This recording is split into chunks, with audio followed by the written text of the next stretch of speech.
앞뒤 사람 인사하겠습니다. 복 있는 사람이 됩시다. 은혜 받읍시다. 다 잘 될 것입니다. 다 지나갈 것입니다. 할렐루야. 이제 16장을 보면 16장은 일곱 대접의 재앙이 이제 땅에 쏟아지는 장면을 기록하고 있습니다. 15장은 바로 이 일곱 대접의 재앙을 준비하는 그런 장이 되겠습니다. 그리고 1절에서는 하나님의 진노가 이것으로 마친다. 그래서 이것이 마지막 진노요, 마지막 재앙인 것을 강조해 주고 있고, 또 이 진노에 대해서 2절부터 4절에서는 하나님의 백성들, 또 하나님을 찬양하는 천군 천사와 더불어서 특별히 14만 4천 하나님의 종 모세의 노래, 어린 양의 노래를 부르는 하나님의 백성들의 아름다운 모습이 등장하고 있습니다. 이제 5절부터 8절 말씀 오늘 보시면 이 모든 과정이 준비되는 내용을 이제 하나씩 정리해 주고 있는데, 5절을 보면 첫 번째는 2일 후에 내가 보니 요한은 자기의 본 것을 다 증거했다라고 말하고, 4장부터 그는 하늘로 올라가게 됩니다. 그래서 오늘도 5절에도 하늘의 증거의 장막의 성전이 열렸다 그렇게 말하는데, 4장 잠깐 하고 있습니다. 4장 보시면 4장 1절 한 절만 보겠습니다. 2일 후에 내가 보니 하늘에 열린 문이 있는데 내가 들은 바 처음에 내게 말하던 나팔 소리 같은 그 음성이 이르되 이리로 올라오라. 이후에 마땅히 일어날 일들을 내가 내게 보이리라 하시더라. 아멘. 하늘에 열린 문이 있고 이 열린 문을 통해서 사도 요한은 하늘로 올라가게 됩니다. 그래서 4장부터는 하늘에 올라가서 본 일들을 기록해 주고 있는데, 오늘 5절에서도 2일 후에 내가 보니 하늘에 증거의 장막의 성전이 열렸다. 이스라엘 백성들이 하나님 앞에 나갈 때 특별히 모세는 성막을 건축하도록 했고, 성막은 성소와 지성소를 나누었습니다. 바로 휘장을 통해서 청색, 자색, 홍색 실과 가늘게 보실로 만든 그 휘장으로 성소의 가운데 휘장을 쳐서 성소와 지성소를 구별했고, 특별히 지성소 안에는 1년에 한 번 7월 10일 대속죄일에 대제사장만 들어가는 하나님께서 허락한 대속죄일이라는 날이 있습니다. 그런데 이제 주님이 세상을 떠나면서 성전의 휘장을 찢고 하나님께서 성소와 지성소의 구별을 없애고 우리 모두를 하나님의 보좌 앞으로, 지성소 앞으로 인도하시고 너희는 왕같은 제사장이다 말씀하시면서 지금 우리 모두가 다 성전 뜰 밖에서 예배하는 자들이 아니라 지성소, 하나님의 보좌 앞에서 예배할 수 있도록 은혜를 주신 거예요.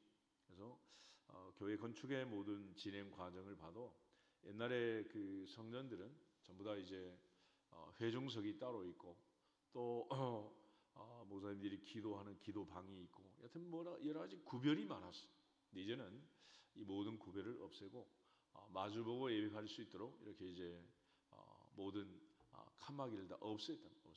이것이 이제 특징인데, 우리 출애굽기 26장 한번 보겠습니다. 출애굽기 26장.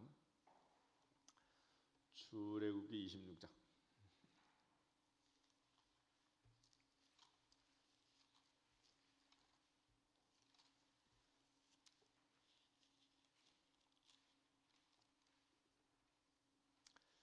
33절부터 37절을 같이 한번 보겠습니다. 그 휘장을 갈고리 아래 늘어뜨린 후에 증거궤를 그 휘장 안에 들여 놓으라. 그 휘장이 너희를 위하여 성소와 지성소를 구분하리라. 너는 지성소에 있는 증거궤 위에 속죄의 젖을 두고 그 휘장 바깥 북쪽에 상을 놓고 남쪽에 등잔대를 놓아 상과 마주하게 할지며, 청색, 자색, 홍색 실과 가늘게 꼰 배실로 수놓아 짜서 성막을 위하여 휘장을 만들고, 그 휘장을 문을 위하여 기둥 5을 조각목으로 만들어 금으로 싸고 그 갈고리도 금으로 만들지며, 또 그 기둥을 위하여 받침 5개를 노수로 부어 만들지니라. 아멘. 휘장은 바로 성소와 지성소를 구별하는 것이다. 33절에 그 휘장이 너희를 위하여 성소와 지성소를 구분하리라. 그래서 구약에서는 대제사장만 1년에 한 번 지성소에 들어갈 수 있도록 휘장을 통해서 성소와 지성소를 구별했다. 그래서 법궤 뚜껑을 속죄소 시은좌라고 하는데, 법궤를 바로 들여다보면 죽음이다. 그래서 하나님께서 은혜를 베풀어서 뚜껑을 덮어서 죽지 않게 하고, 대제사장이 그 안에 들어가서 1년에 한 번 속죄일의 제사를 드리도록 그렇게 했습니다. 그래서 이 성소의 휘장이 찢어지고 우리 모두가 다 이제 지성소 안으로 들어오게 된 건데, 마태복음 27장 보세요. 마태복음 27장에 예수님이 운명하실 때 많은 현상들이 일어나고 많은 사건들이 있었지만, 대표적으로 또 중요한 것은 휘장이 찢어진 일이었습니다. 50절, 51절, 52절, 53절까지 보겠습니다. 예수께서 다시 크게 소리 지르시고 영원히 떠나시니라. 이에 성소 휘장이 위로부터 아래까지 찢어져 둘이 되고 땅이 진동하여 바위가 터지고 무덤들이 열리며 자던 성도들의 몸이 많이 일어나되, 예수의 부활 후에 그들이 무덤에서 나와서 거룩한 성에 들어가 많은 사람에게 보이니라. 아멘. 성소의 휘장이 찢어졌는데, 모세가 그걸 만들 때 금방 그렇게 찢어질 수 있는 휘장이 아니에요. 요즘도 이제 뭐 동대문 남대문에 가면 이제 천을 끊어가지고 뭐 옷을 만들고 그러잖아요. 한자, 두자, 석자 반 그래가지고 이빨로 딱 물어가지고 양손으로 딱 찢으면 천이 쫙 찢어지잖아요. 근데 이거는 청색, 자색, 홍색 실로 가늘게 꼰 배실로 거기다 금실까지 넣어가지고 그렇게 짠 휘장이기 때문에 휘장이 찢어질 수가 없는. 또 이것은 높이가 상당히 꽤 높은 그런 휘장이기 때문에 사람이 찢는다면 아래서부터 위로 찢어야 되겠지만은, 하나님이 친히 휘장을 찢을 때 마태마가 누가 복음의 공이 휘장은 위로부터 아래로 찢어졌다. 위로부터 아래로. 그래서 하나님께서 진노의 모든 죽음에 대한 핏값으로 죄 없는 예수님의 피를 통해서 성소의 휘장을 찢고 성소와 지성소의 구별을 없애고 우리를 모두 다 지성소 안으로 불러들인 거예요. 그래서 이제는 성소와 지성소의 구별이 없어지고 우리 모두 다 하나님의 성전, 성소, 지성소 안에 들어와 있습니다. 그래서 5절에 다시 보시면 계시록 15장 5절에 또 이 일 후에 내가 보니 하늘에 증거의 장막의 성전이 열렸다. 그래서 우리 모두가 다 하나님 앞에 항상 열린 문을 통해서 우리의 기도가 올라가고 하나님의 은혜가 임하기를 주 이름으로 축복합니다. 이처럼 하나님께서 우리를 위하여 하신 많은 일이 있지만은 주님이 운명하시고 성소와 지성소의 구별을 없애고, 구약에서는 특별히 아론의 자손들만 제사장을 할 수 있었지만 이제는 이방인인 우리 모두를 향해서 너희는 왕 같은 제사장이다 말씀하시고, 우리 모두가 다 제사장의 나라가 되고 하나님의 소유된 백성이 되고, 특별히 하나님의 신 은혜 안에서 우리가 책임을 다할 수 있는 성령의 사람들이 되도록 하나님께서 성전의 휘장을 찢고 성전문을 열고 열린 문을 통해서 우리를 하나님의 보좌 앞으로 불러주신 것을 믿습니다. 바로 그 보좌 우편에 주님이 계시고, 우리가 사도신경 날마다 고백하는 것처럼 저리로서 산자와 죽은 자를 심판하러 오시리라. 저리로서 사도신경을 보면 영어로는 from thence, from there 그곳으로부터 그분이 오시는데 뭐하러? 산자와 죽은 자를 심판하러. He shall come to judge. 저지하러. 그래서 산자와 죽은 자를 심판하러 오신다. 그래서 오늘 이 모든 마지막 재앙, 하나님의 심판이 이루어지는 것은 하나님의 보좌로부터 시작한다. 그러니까 심판의 모든 권한은 하나님께 있는 것이고, 요한복음 5장에 있는 것처럼 아버지께서는 심판하는 모든 권한을 아들에게 넘기셨다. 그래서 이 모든 심판의 권한은 주님께 있고, 주님은 산자와 죽은 자를 심판하러 오시리라. 할렐루야. 그 다음에 이제 6절에 보시면은 7 재앙을 가진 7 천사가 성전으로부터 나와서 맑고 빛난 세마포 옷을 입고 가슴에 금띠를 띠고 있다 그랬습니다. 7 재앙을 가진 7 천사 성전으로부터 나왔다.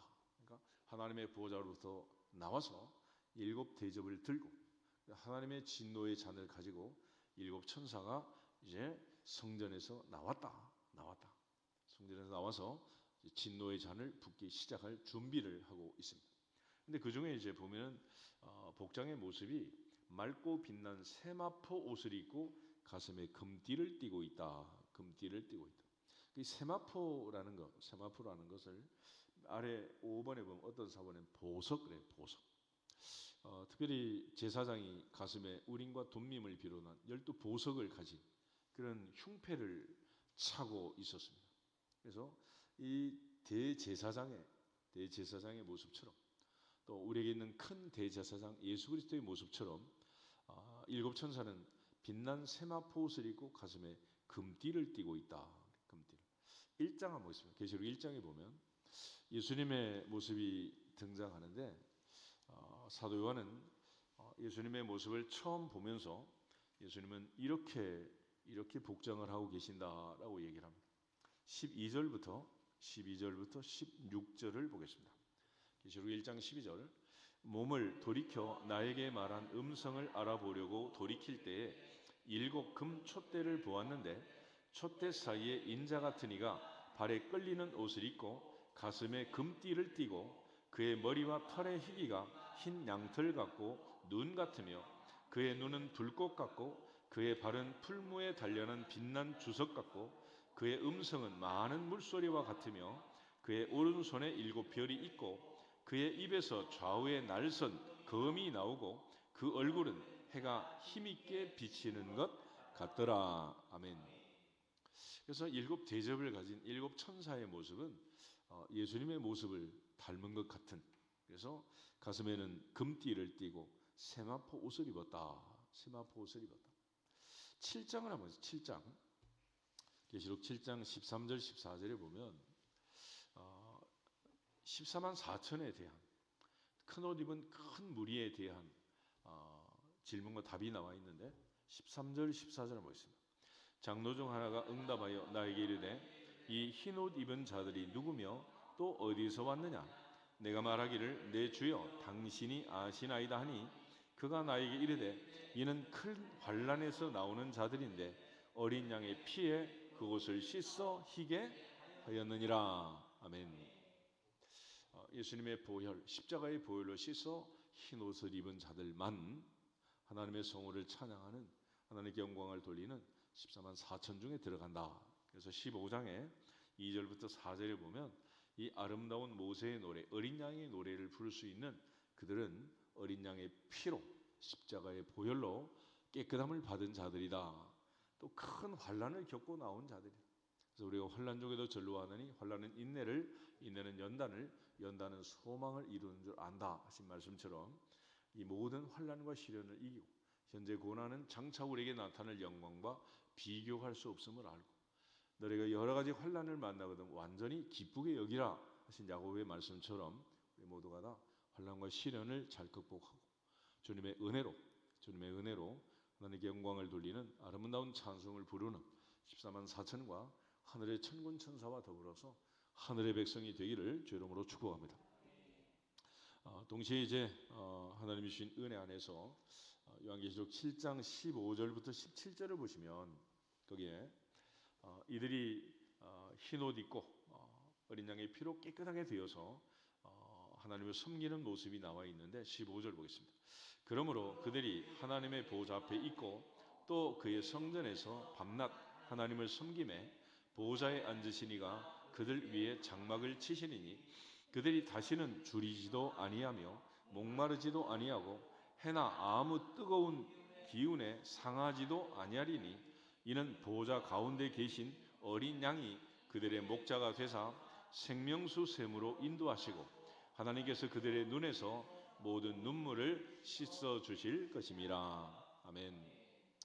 하나님께서 그들의 억울한 눈물을 다 씻어 주시고 이 모든 아픔과 고통에서 이기고 견딘 자들에게 하나님을 숨기고 보좌에 앉으신 하나님의 장막이 그들을 덮고 또 다시는 줄이지 않고 목마르지 않고 해나 아무 뜨거운 기운이 상하지 못하도록 보좌 가운데 계신 어린 양이 그들의 목자가 되신다.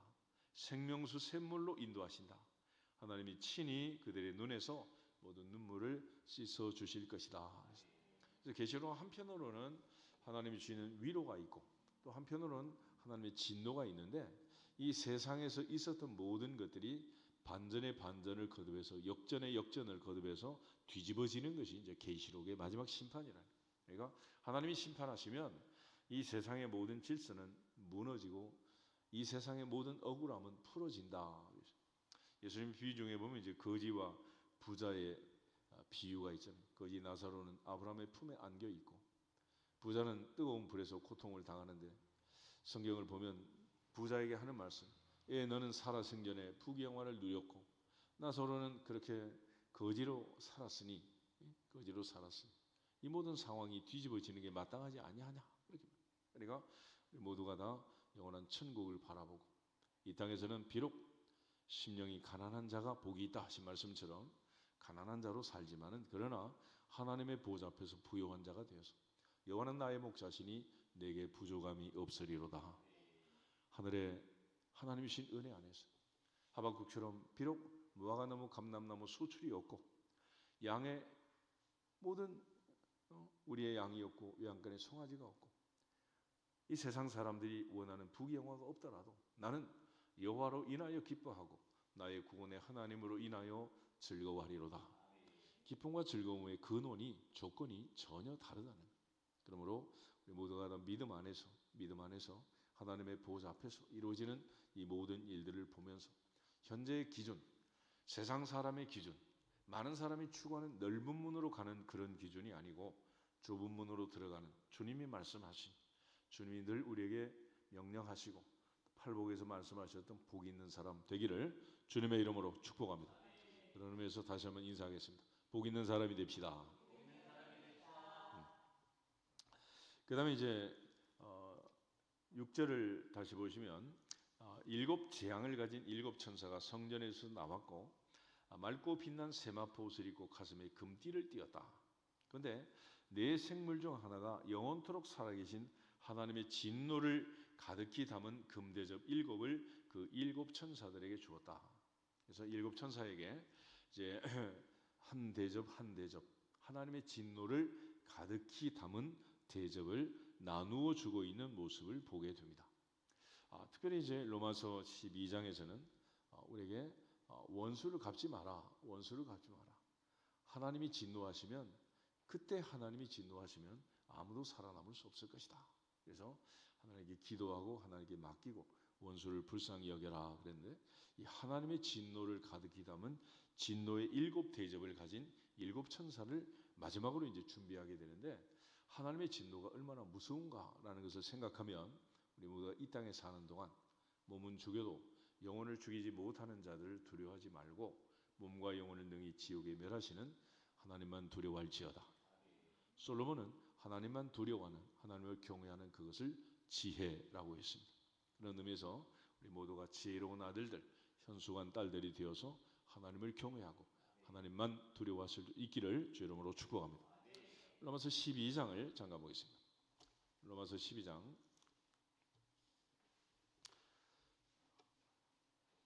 14절부터 18절을 먼저 보겠습니다. 너희를 박해하는 자를 축복하라. 축복하고 저주하지 말라. 즐거워하는 자들과 함께 즐거워하고 우는 자들과 함께 울라. 서로 마음을 같이하며 높은 데 마음을 두지 말고 도리어 낮은 데 처하며 스스로 지혜 있는 채 하지 말라. 아무에게도 악을 악으로 갚지 말고 모든 사람 앞에서 선한 일을 도모하라. 할 수 있거든 너희로서는 모든 사람과 더불어 화목하라. 아멘. 특별히 성경은 원수 맺고 살지 말아라. 원수를 만들지 마라. 너하고 늘 부딪히는 사람을 만들지 마라. 결과적으로 그렇게 되려면 내가 변해. 내가 변하면 되는 건데 어떻게 변하느냐? 너희를 박해하는 자를 축복해라. 축복하고 뭐하지 마라? 저주하지 마라. 그래서 늘 하나님 앞에서 받은 바 사랑과 은혜와 복의 근원, 복의 통로로서 늘 복을 비는 거예요. 다시 한번 인사하겠습니다. 복 있는 사람이 됩시다. 할렐루야. 꼭 새해 첫날만 복 많이 받으세요. 그러지 말고 다시 한번 오늘 밤도 복 많이 받으세요. 자꾸 복을 빌어. 복을 빌라는. 받으면 좋고 못 받으면 또 내가 받고. 그러니까 성경은 우리가 선으로 악을 이기는 게 뭐냐? 자꾸 축복하는 거죠. 축복. 그래서 하나님께서는 대제사장을 통해서 모일 때마다 여호와는 내게 복을 주시고 너를 지키시기를 원하고 여호와는 그의 얼굴을 내게 비치사 은혜 베푸시기를 원하고 여호와는 그 얼굴을 내게로 향하여 드사 평강 주시기를 원하노라. 할렐루야. 그래서 늘 복을 빌고 축복하는 거예요. 축복. 그것이 예배고 그것이 성도의 삶이다. 그래서 서로 마음을 같이 하고 높은 데 마음을 두지 마라. 빌립보서 2장 말씀처럼 자기보다 남을 낮게 여겨라. 그리고 늘 하나님 앞에 겸손하게 겸비하게 지혜 있는 척하지 말고 아무에게도 악을 악으로 갚지 말고 선한 일을 도모하고 모든 사람과 더불어 평화해라. 그래서 화평케 하는 자는 복이 있나니 제가 하나님의 아들이라 일컬음을 받을 것이다. 그렇죠. 또 우리에게 화목하게 하는 직책을 주셨다. 그렇죠. 이것이 모두가 다 하나님께서 우리에게 주신 그 모든 것들은 우리를 위한 우리에게 복을 주시기 위한 하나님의 특별한 계획이고 작전이고 섭리라는 사실을 믿고 믿어지기를 주 이름으로 축복합니다. 그런 측면에서 19절부터 21절 계속해서 한번 보겠습니다.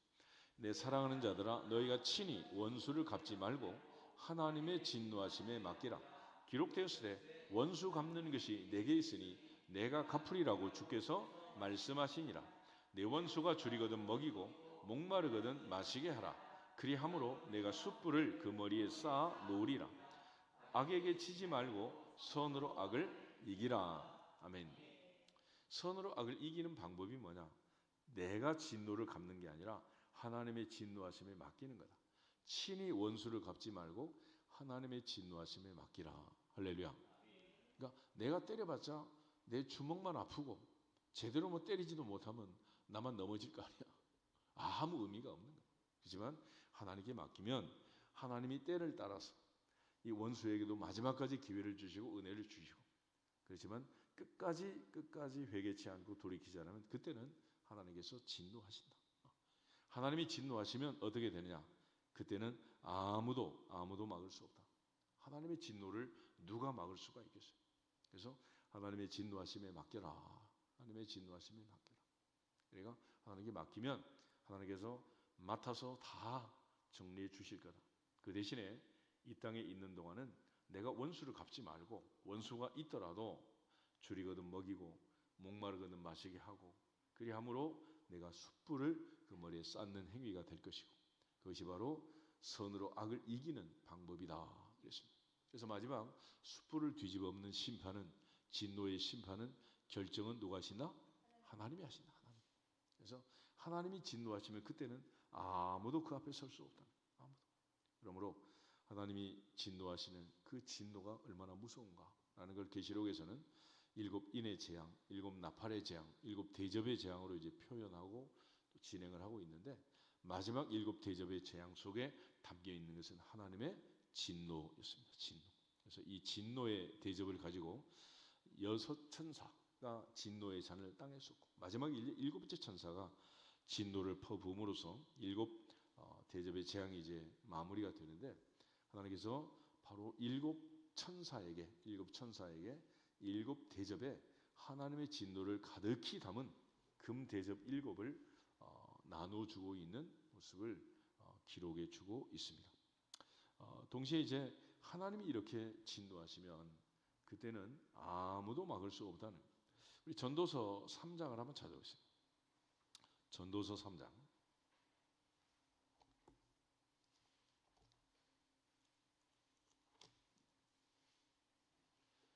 전도서 3장 14절 한 절만 같이 보겠습니다. 하나님께서 행하시는 모든 것은 영원히 있을 것이라 그 위에 더 할 수도 없고 그것에서 덜 할 수도 없나니 하나님이 이같이 행하심은 사람들이 그의 앞에서 경외하게 하려 하심인 줄을 내가 알았도다. 아멘. 하나님이 하시는 일에 대해서 누가 더 할 수 있느냐 뺄 수 있느냐 더 할 수도 없고 덜 할 수도 없고 더하기도 할 수 없고 빼기도 할 수 없다. 그러나 하나님이 하신 일에 대해서는 더 이상 토를 달 수가 없다. 그래서 하나님이 그렇게 행하시면 그의 앞에서 경외하게 하려 하십니다. 하나님을 두려워하게 하는 하나님만 믿고 하나님을 두려워하게 하는 하나님의 특별한 섭리라는 것을 내가 깨달았다라고 고백을 합니다. 7장을 한번 더 보겠습니다. 전도서 7장 13절 14절. 전도서 7장 13절. 하나님께서 행하시는 일을 보라. 하나님께서 굳게 하신 것을 누가 능히 곧게 하겠느냐. 형통한 날에는 기뻐하고 곤고한 날에는 되돌아보아라. 이 두 가지를 하나님이 병행하게 하사 사람이 그의 장래 일을 능히 헤아려 알지 못하게 하셨느니라. 아멘. 하나님이 하시는 일, 그 일에 대해서 인간은 아무것도 할 수 없다. 하나님이 행하시는 일을 보라. 하나님께서 굽게 하신 것을 누가 능히 곧게 하겠느냐.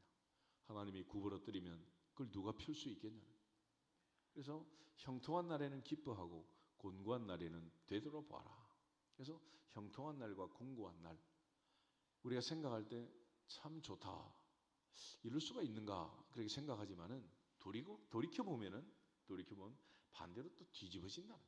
그래서 다 좋은 것도 아니고 다 나쁜 것도 아니고 바람 불어 좋은 날이다.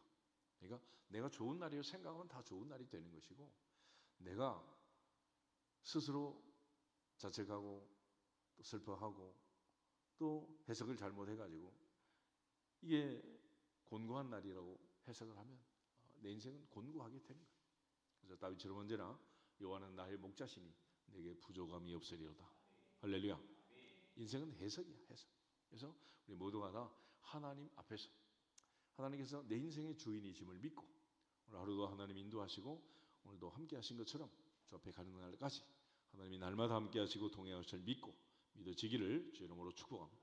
그래서 하나님이 함께 하시면 다윗처럼 내가 사망의 음침한 골짜기를 다닐지라도 해를 두려워하지 않을 것은 주께서 나와 함께 하심이라. 할렐루야.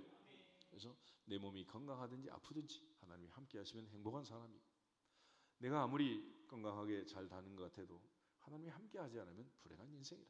그러므로 어느 자리에 어떤 상황이 있느냐가 문제가 아니고 하나님이 함께 하느냐 하지 않느냐, 그것이 문제다. 예수께서 마지막에 주신 약속의 말씀은 볼지어다 내가 세상 끝날까지 너희와 항상 함께 있으리라. 함께 있으리라. 이 밤도 함께 계심을 믿습니다. 두세 사람이 내 이름으로 모인 곳에는 나도 그들 중에 있느니라 약속하셨고, 세상 끝날까지 함께 하실 약속하신 그 주님 언제나 우리 안에 계시고 우리 중에 계심을 믿고 믿어지기를 주님의 이름으로 축복합니다. 이사야 22장을 한번 더 보겠습니다. 이사야 22장 22절에 보면 이사야는 다윗의 열쇠를, 다윗의 열쇠의 특징이 있는데 22장 22절. 내가 또 다윗 집의 열쇠를 그의 어깨에 두리니 그가 열면 닫을 자가 없겠고 닫으면 열 자가 없으리라. 아멘. 노아의 방주를 하나님이 닫으셨습니다. 문이 열렸으면 누구든지 짐승도 가축도 새도 다 들어갈 수가 있었습니다. 그렇지만 일단 하나님이 닫아버리시니 아무도 들어갈 수 없었느니라. 이 바로 하나님이 가지고 계시는 열쇠의 특징이다. 바로 이 열쇠를 예수님이 가지고 계시는 거예요. 그래서 내가 그 열쇠를 그의 어깨에 두겠다. 그의 어깨에 두겠다. 그리고 그가 열면 닫을 자가 없고 닫으면 열 자가 없다. 그런데 요한계시록 3장 7절 한번 보겠습니다. 요한계시록 3장 7절에 가면 빌라델비아 교회에 찾아오시는 주님, 그 주님께서 빌라델비아 교회를 향해서 이 열쇠를 말씀을 하십니다. 7절, 8절 두 절을 보겠습니다. 빌라델비아 교회 사자에게 편지하라. 거룩하고 진실하사 다윗의 열쇠를 가지시니 곧 열면 닫을 사람이 없고 닫으면 열 사람이 없는 그이가 이르시되 볼지어다 내가 네 앞에 열린 문을 두었으되 능히 닫을 사람이 없으리라. 내가 내 행위를 아노니 내가 작은 능력을 가지고도 내 말을 지키며 내 이름을 배반하지 아니하였도다. 아멘. 빌라델비아 교회 앞에 주님은 열린 문을 두셨고 열린 문을 받은 빌라델비아 교회, 그 교회는 능히 그 문을 닫을 사람이 없다. 하나님께서 하늘 문을 여시고 하늘의 보물창고를 여시고 우리에게 복을 주시면 아무도 빼앗을 수 없느니라. 아무도 빼앗아갈 수 없느니라. 하나님의 법칙이, 하나님의 법칙. 신명기 28장 한번 보겠습니다. 신명기 28장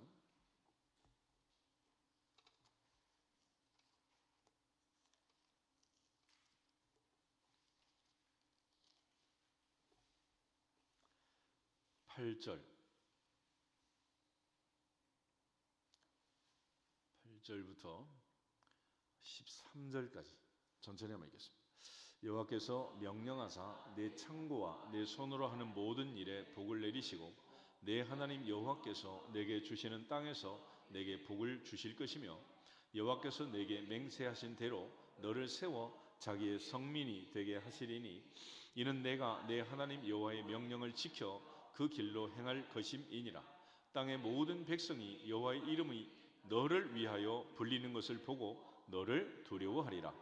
여호와께서 내게 주리라고 내 조상들에게 맹세하신 땅에서 내게 복을 주사 내 몸의 소생과 가축의 새끼와 토지의 소산을 많게 하시며 여호와께서 너를 위하여 하늘의 아름다운 보고를 여시사 내 땅의 때를 따라 비를 내리시고 내 손으로 하는 모든 일에 복을 주시리니 내가 많은 민족에게 꾸어줄지라도 너는 꾸지 아니할 것이요 여호와께서 너를 머리가 되고 꼬리가 되지 않게 하시며 위에만 있고 아래에 있지 않게 하시리니 오직 너는 내가 오늘 내게 명령하는 내 하나님 여호와의 명령을 듣고 지켜 행하며. 아멘. 특별히 8절에도 하나님이 명령하신다. 무슨 명령을 했느냐? 내 창고와 내 손으로 하는 모든 일에 복을 내리도록 하나님이 명령하신다. 특별히 12절에 보면 너를 위하여 하늘의 아름다운 보고를 여신다. 이 보고가 뭐예요? 보물창고. 보물창고를 누가 여신다? 하나님이 한다. 그러니까 하나님이 열어서 보물창고를 열어서 하나님이 부어주시면 아무도 닫을 사람이 없고 빼앗을 사람이 없다. 야곱이 라반이 추격할 때 라반에게 얘기하잖아요. 우리 아버지 하나님이 외삼촌의 것을 빼앗아 주지 않았으면 외삼촌은 나를 공수로 빈손으로 돌려보냈을 것입니다. 우리가 당연히 받아야 할 월급들, 사례들 뭐 당연히 받는 것 같지만은 그러나 그것도 하나님께서 은혜를 주셔서 빼앗아 주셔야 되는 거지. 당연히 받는 거 아니에요. 그거 다 하나님이 은혜를 주셔야 되는 거예요. 그러니까 이 보물 창고를 열어서 우리에게 복을 주시는 분도 하나님이시다. 그래서 빌라델비아 교회는 아예 열린 문을 둬가지고 아무도 닫지 못하도록 하십니다. 다시 한번 하겠습니다. 열린 문의 복을 받읍시다. 하나님이 열면 아무도 닫을 수가 없다는 그런 차원에서 하나님이 또 안 주시면 어떡하냐? 어떻게 하겠어? 방법이 없는 것입니다. 그러니까 최종적으로는 하나님 앞에 다 맡겨버리고 하나님께서는 맡기면 맡아주십니다. 하나님께 다 맡기는 그것이 뭐냐? 그것이 믿음이니라. 믿음은 맡기는 거예요. 내 생명까지 맡기는 거예요. 겟세마네 동산의 주님, 아버지께는 모든 것이 가능하니 이 잔이 내게서 지나가게 하시옵소서. 그러나 나의 원대로 마시고 아버지 원대로 하시옵소서. 생명까지 목숨까지 하나님께 다 맡기는 거예요. 다니엘이 사자굴에 들어갈 때 사다랑 메삭 아벳느고가 7배나 뜨거운 풀 속에 들어갈 때 생명을 하나님께 맡긴 거예요. 하나님께서는 맡기면 맡아주시느니라. 그렇지만 두려워 떨고 맡기지 못하면 하나님 맡아줄 수가 없는 거예요. 그런 차원에서 하나님 앞에 다 맡겨버리기를 주님의 이름으로 축복합니다. 다시 한번 인사하겠습니다. 다 맡깁시다. 다 맡깁시다. 할렐루야. 아들도 딸도 손자 손녀도 내 인생도 다 맡겨버려요. 그래야지 내가 붙들고 있어서 될 일이 뭐가 있겠어요. 하나님의 보좌 앞에서 다 맡겨버리기를 주님의 이름으로 축복합니다. 그런 측면에서 그 누구도 막을 수 없는 이 심판도 마찬가지입니다. 하나님이 심판하시면 그거 누가 막을 수가 있겠느냐. 그래서 일곱 대접에 하나님의 진노를 가득히 담은 일곱 천사에게 줄 때 8절에 보면 하나님의 영광과 능력으로 말미암아 성전의 연기가 가득 차매 일곱 천사의 재앙이 마치기까지는 성전의 능이 들어갈 자가 없더라. 그래서 끝내고 마치는 것은 누가 하시는 거다? 하나님께서 하시는 거다. 내가 할 수 있는 일이 아니다. 내가 끝낸다고 끝나지는 것도 아니고 내가 끝낼 수 있는 것도 아니다. 이 모든 권한은 오직 하늘의 하나님께 있음을 믿고 믿어지기를 주님으로 축복합니다. 그렇게 해서 1절 말씀을 다시 보시면 곧 마지막 재앙이라. 일곱 천사가 일곱 재앙을 가졌으니 곧 마지막 재앙이라. 하나님의 진노가 이것으로 마치리로다. 그래서 하나님이 마치게 할 때까지, 특별히 8절에 일곱 천사의 일곱 재앙이 마치기까지는 능히 성전에 들어갈 자가 없다. 그래서 이 모든 재앙이 얼마나 큰 재앙일지 이제 경고의 말씀을 주면서 그 중에 이제 한 가지 특징이 또 뭐냐면 8절에 여호와의 영광은 능력으로 말미암아 성전에 뭐가 가득했다? 연기가 가득했다. 연기가. 이 연기는 뭐냐면 구름으로 나타나기도 하는데 하나님의 영광과 임재의 상징입니다. 임재의 상징. 이것이 바로 모세가 시내산에서 경험했던 것이고 솔로몬이 성전을 봉헌할 때 경험했던 일들이에요. 출애굽기 말씀을 한번 보겠습니다. 출애굽기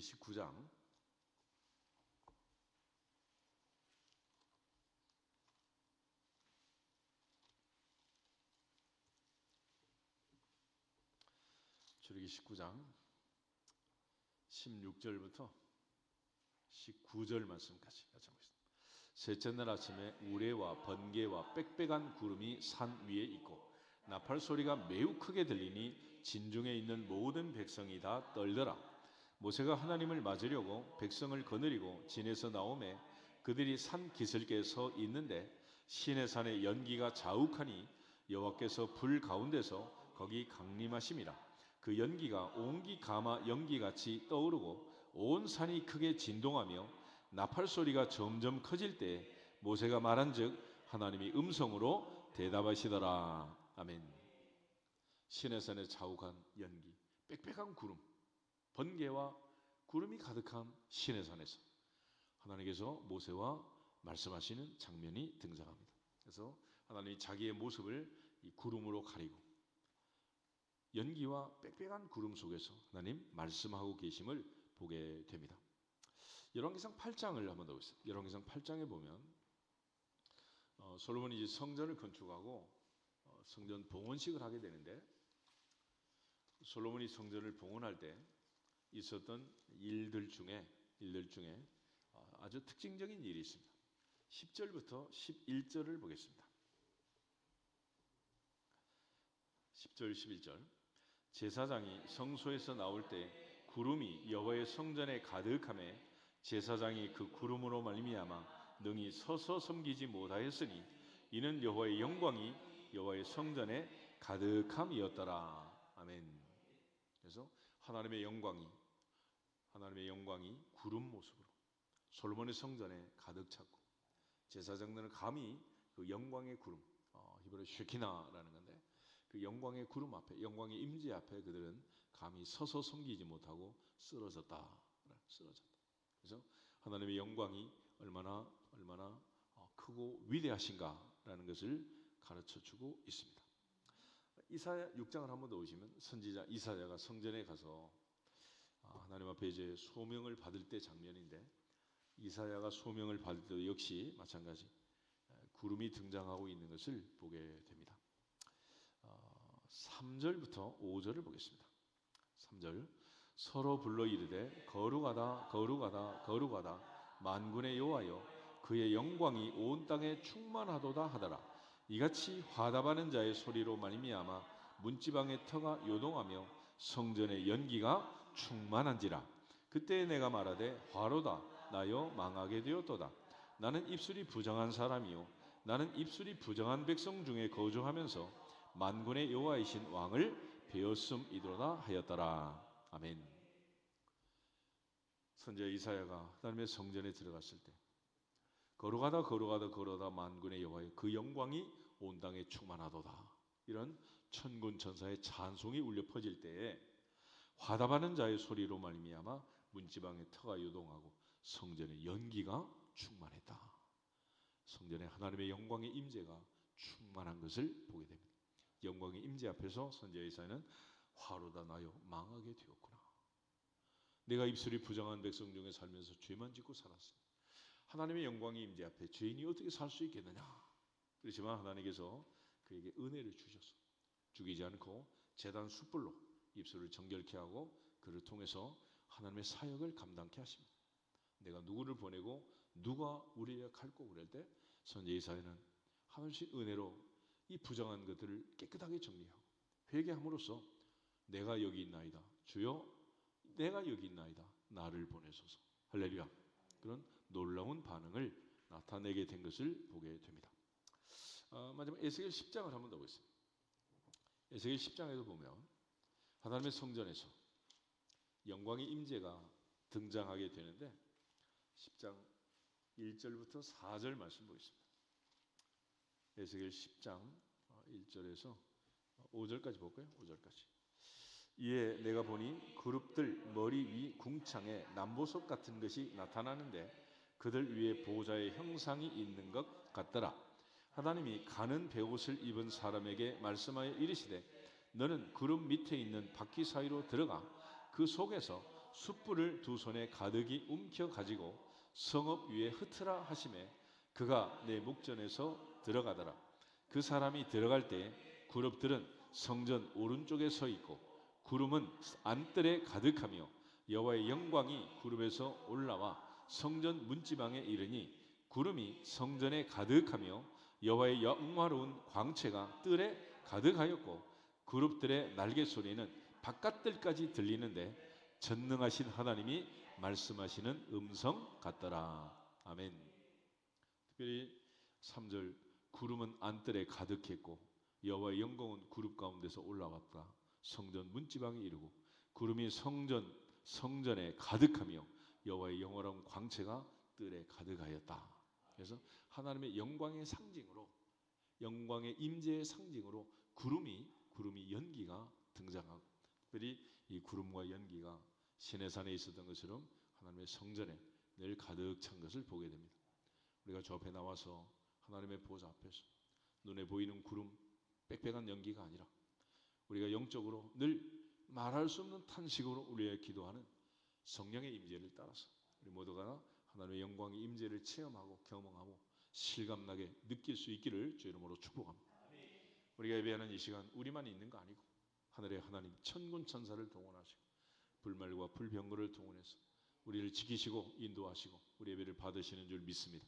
그 영광의 임재가 늘 우리와 함께 계심을 믿고 그 임재 가운데 하나님의 영광 가운데 살아갈 수 있기를 주의 이름으로 축복합니다. 그래서 현재의 고난은 장차 우리에게 나타날 영광과 비교할 수 없다 느꼈던 고백했던 사도 바울처럼 항상 하나님의 영광의 임재를 느끼면서 그 영광의 임재 아래 겸손하고 겸비해서 오직 하나님께만 영광을 돌리는 우리 모두가 되기를 주님의 이름으로 축복합니다. 옆 사람 뒤 사람 다시 한번 인사해서 오직 하나님께 영광을 돌립시다. 다 같이 주 예수 그리스도의 이름으로 충만할지어다 선포하고 기도하겠습니다. 주 예수 그리스도의 이름으로 충만할지어다.